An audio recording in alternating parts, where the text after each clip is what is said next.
Honestly, are there any good arguments for God, or just religious zealots without a clue making irrational claims that they wish were true, but let's be honest, are not?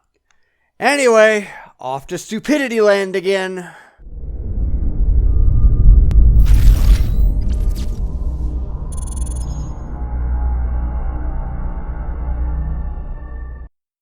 This is going to be a really quick video. It's something that I stumbled across over on Reddit, where someone decided to pop into one of the atheist subreddits, as they tend to do, with some really terrible arguments for God. And no, these people have no idea what a good argument for God would even look like. Feels, not reals. That's the way they work. So here we go with 3 really bad arguments for God, and why nobody with half a brain in their head would ever take them seriously. Without God, you are not responsible for your actions because all your actions and thoughts would just be controlled by neurons in your brain. For example, person 1, why did you murder? Person 2, I didn't. It was just electrical impulses in my brain making me pull a trigger. This is obviously nonsense, spelled wrong. He chose to pick up the gun and pull the trigger. Yeah, this is not encouraging. Here's some news for the religious peanut gallery. Everything that you are, everything that you do, everything that you know, it's all controlled by neurons in your brain. You and your brain are one. Therefore, the idea that you can't be held accountable for your actions without an imaginary man in the sky is ridiculous. You've got more than 7 billion people on this planet who can hold you accountable and stick your ass in prison for violating the law. In fact, according to Christianity, God only holds anyone accountable for anything long after the world has faded away in the final judgment. So if Joe Blow murders someone here, if we stick to God being the punisher of evil, he can spend his entire life killing people at random by the thousands, and God will get around to it eventually. But with human justice, if Joe kills just one person, hell, if Joe even just tries to kill one person, his ass is put away forever. Human justice is much better than God's justice. Why are humans able to reason and empathize? Surely these things aren't essential to our survival, so can't be explained by natural selection. So if not evolution, then surely we are hardwired to have these qualities. But who did the wiring? The answer is someone who could have designed our species, aka God. Yet another silly question, because humans have brains, and some of us actually know how to use them. But clearly, here's a guy who has no idea how humanity works, which I guess is no surprise. Why can we reason? Because we have the ability to figure out how to improve things on this planet and improve human survival. You know, like when humanity has outbred the ability to produce food. We make better food. We create a means to transport food to those areas.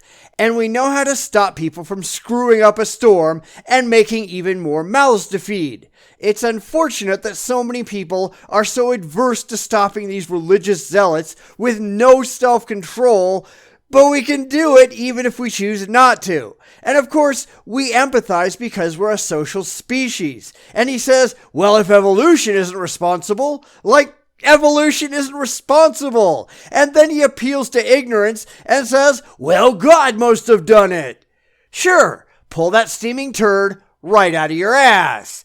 Don't actually back it up with any evidence or anything. Just pretend that it's true. I don't think so. If there is no God, then where did the universe come from? Because science dictates that something can't come from nothing. And if there is no God, not only do we not know where matter came from, but we have no idea where life came from. How did water and rock become alive? And how is the idea of life even possible if everything is just composed of atoms? Atheists truly believe that everything we see just appeared and is here by blind chance with no meaning or anything on a deeper spiritual level. This can't be true. Ah yes, the classic argument from ignorance, a favorite among the religious. I don't understand how something happened, and I hate saying that I don't know, so I insist that someone just made up an emotionally comforting answer so that I can feel better about myself and my place in the universe. Yeah, no. Grow up. We don't know where it came from, but that doesn't give you a license to just make up some stupid crap because it makes you feel good. Deal with the reality that we have, not the reality that you wish you had. That's not how this works. I would honestly like to see some credible, worthwhile arguments for a God once in a while. Things that I actually had to think about instead of rolling my eyes at. But those simply do not exist. Not from uneducated Redditors, and not from the most educated religious apologists. They don't exist at all. And the fact that so many of these people seem so proud of these arguments, I think that says a lot about how truly stupid and irrational they are. It's no wonder we think of them as a laughingstock, because they are. And I wouldn't say if these people were willing to learn from their mistakes, if they were willing to take the feedback given to them by the non-religious seriously and recognize their errors. But they don't. They can't. Because if they could, they wouldn't remain religious. They couldn't remain religious. Their arguments are so uniformly terrible, based on emotion and wishful thinking, that even the slightest whiff of reality and rationality would blow away all of their ridiculous thinking, or lack of thinking as the case may be, that goes into their apologetics. I mean, I don't want to call this person stupid or anything, just ignorant, just ill-informed. But those are not terminal diseases. They can be cured if the theist is just open to caring about the truth. Unfortunately, so many are not. In fact, they actively hide from the truth. They ignore the facts, they close their eyes to the evidence, and they stick their fingers in their ears when it comes to logic and reason.